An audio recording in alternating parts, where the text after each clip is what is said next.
Hello, my name is Brandon Ballengee. I'm both an artist and a biologist, and for the past over 2 decades, I've been creating art that's inspired from my scientific field research and ecological field research, mostly focusing on the loss of biodiversity and kind of the changes that we are making to ecosystems, we as a species, and the way those are impacting other species.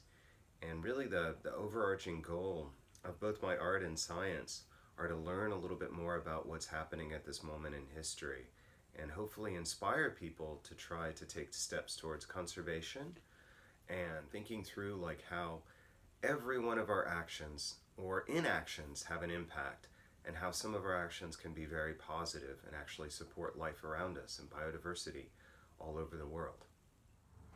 So I've been studying biology and terrestrial ecosystems, specifically amphibians, for almost 2 decades.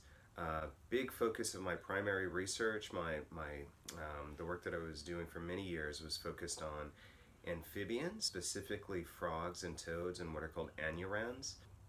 Those are tailless amphibians and the way that they develop in really complex ecosystems. So I was really interested to see how alterations to things like the food chain in freshwater wetlands could impact their development or actually in some cases cause severe deformities. In a very complicated way, what we found is that certain types of parasites and predators can cause supernumeric limb growth or missing limbs in frogs and toads as they start to develop. But that's just a part of the puzzle. It turns out that at least in the agricultural wetlands we were looking at, that in the presence of agrochemicals and agricultural practices such as runoff or eutrophication, where too many nutrients are going into a wetland, it creates a kind of food chain that's often out of balance within those ponds. And as such, you actually get more parasites and certain kinds of predators which can then attack tadpoles, causing these kind of limb abnormalities. But there's still many unanswered questions when it comes to amphibian deformities. But specifically, I was interested in that because all over the world, amphibians have been disappearing.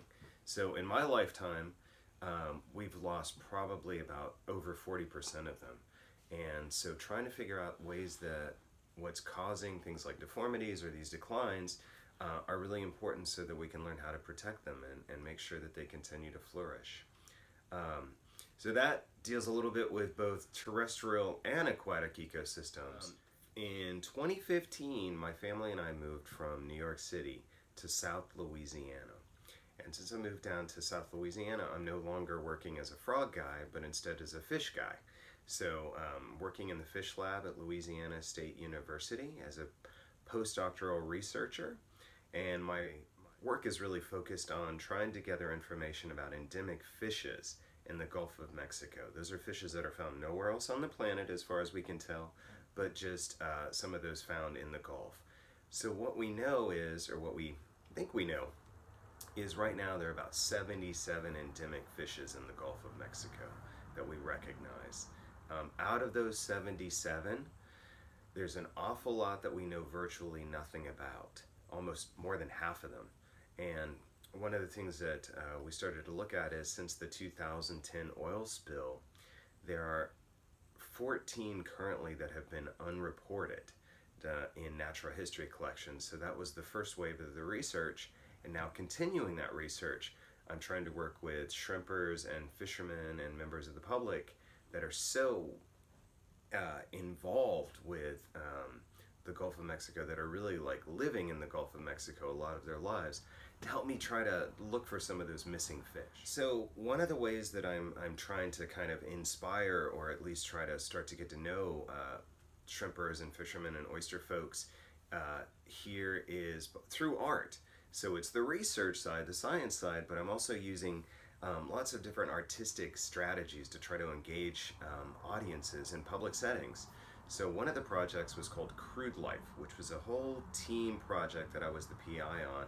And in this case, it dealt with looking for those missing fish from the scientific side, but also creating a portable museum where I was able to commission artists to create this portable natural history museum that traveled around to marinas and festivals and schools and places where fishermen and their families gathered. And also oil field workers gathered and just members of the public. And it was a really great way to get folks to look at some of the very inspirational and very unique diversity in the Gulf of Mexico we have. And through that, it was really a great way to start to talk to people, engage with them, talk about complicated issues like the 2010 oil spill.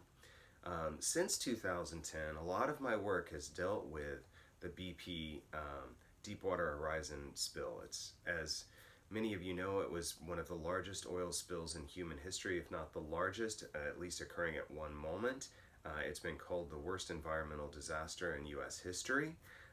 So literally the 200 plus million gallons of oil that was spilled into the Gulf had a tremendous impact on ecosystems in the Gulf, and we're still trying to figure out what those long-term ramifications are almost 10 years out. So a lot of my projects have dealt with that, both from the art side and the science side, and one of the larger installations was called Collapse. And this was a large pyramid sculptural installation which involved over 26,000 specimens stacked in these glass jars on glass, so that it literally kind of created a sculptural representation of the Gulf food chain, but only a tiny representation. It was over 26,000 specimens representing less than 400 species, which is a tiny little fragment. You imagine Collapse, if you had another like 97 of those, that would be closer to just what we know about the diversity in the Gulf of Mexico. So the underlying goal of that piece, if there is, one was self-expression and working with a team of other science folks, but also a way to speculate what we thought might be happening as a result of this spill, how species might disappear, and what impact on the food chain that might have. But also to show people just a little bit about the complexity of huge environments like the Gulf of Mexico. I mean, there's so much diversity, and there's so much interconnection between all the different species that we're still learning about. So on one hand, I hope that the piece would be a kind of memorial to the organisms that were lost and the human lives that were lost during this spill, but also a way to kind of inspire people to want to learn more about this amazing, our Amazon rainforest in the United States, and how and why this is just such a special part of the world, and why we should be concerned for it and want to protect it. Much of my work has dealt with wanting to inspire people to protect and conserve biodiversity. And I think one of the first stages, and one of the ways that art can really work in a very special way, is just that, to inspire people by giving a visual presence even to an absence of a species can have a powerful impact when somebody's viewing a visual work of art.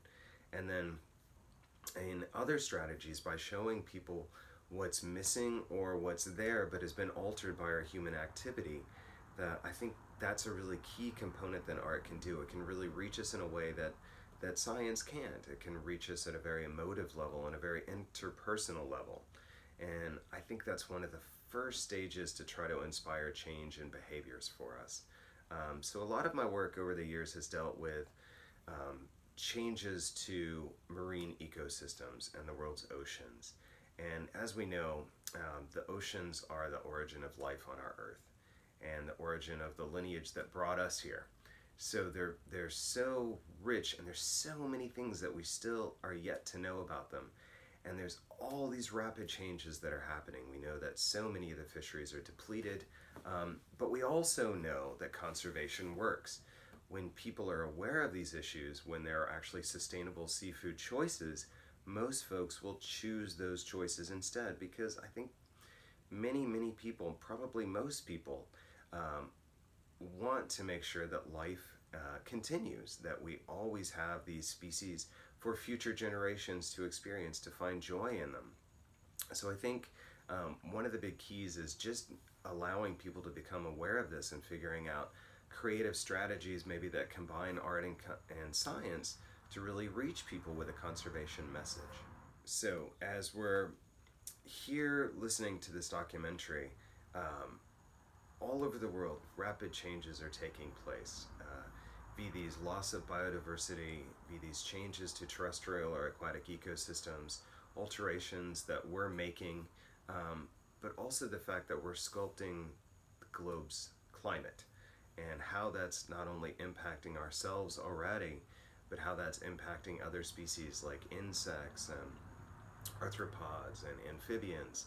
And so I think we're at a really interesting moment in human history where we know that we're causing all of these widespread changes, and all these like tremendous environmental issues are facing us now, and they're complicated. They're not science problems, they're not art problems, they're human issues. But the good side to that is, because we are so remarkably creative and because we are so much more aware of what's happening around us now, I think we really have the ability to start to solve some of these complicated problems. And a lot of that deals with that first level again of just becoming aware of them, becoming inspired and empowered to make changes in our daily lives. Every time we go to the grocery store, we vote. Anytime we're purchasing anything, we're making a decision, whether consciously or otherwise, to support certain types of behaviors. How we transport ourselves different places, what we're doing in our backyard or on our rooftop or not doing. All of those actions or inactions can have an impact, and they can be really positive. One of the things that I've seen growing all over the world at this point, really, especially here in the United States, is this kind of push towards creating habitats in your own backyard. And really, that's about kind of often inaction. It's not just mowing and spraying everything to create this kind of golf course in your backyard. It's acknowledging that that outdoor habitat can benefit other species like avians and birds and mammals and especially insects. So just things like that, becoming aware that even through a small behavior you can make a contribution to biodiversity. As we're recording this documentary, the Amazon rainforest is on fire. In Southeast Asia, the forests there are burning. We know that most of the global fisheries are in decline. Some are on the verge of major collapse. There are all these pressing environmental huge issues that are happening right now. Our endangered species just got chopped. However, we have to stay focused on trying to do what we can. We can and we will save lots of different species, and in turn hopefully save ourselves in the process. Life wants to persist if we let it. It will thrive if we nurture it and just allow space for other species to exist too. And the more that we learn and the more we become inspired to be aware and learn about these different species and try to protect them, the more that we're going to have a positive impact on the future. So I always say, no matter how negative things look around us, focus on what you can do every day to try to make something helpful in your backyard or in your community or around the world in a different way. All of those little actions have an impact, and they can be incredibly positive. From a tract of agricultural land in South Louisiana, the Ballengee Famille created the Atelier de la Fête, a nature campus and eco-reserve creating wildlife habitat, planting over 1,000 baby trees, and designed to sequester carbon, and bring families together for nature events. Follow them on Facebook, Atelier de la Nature.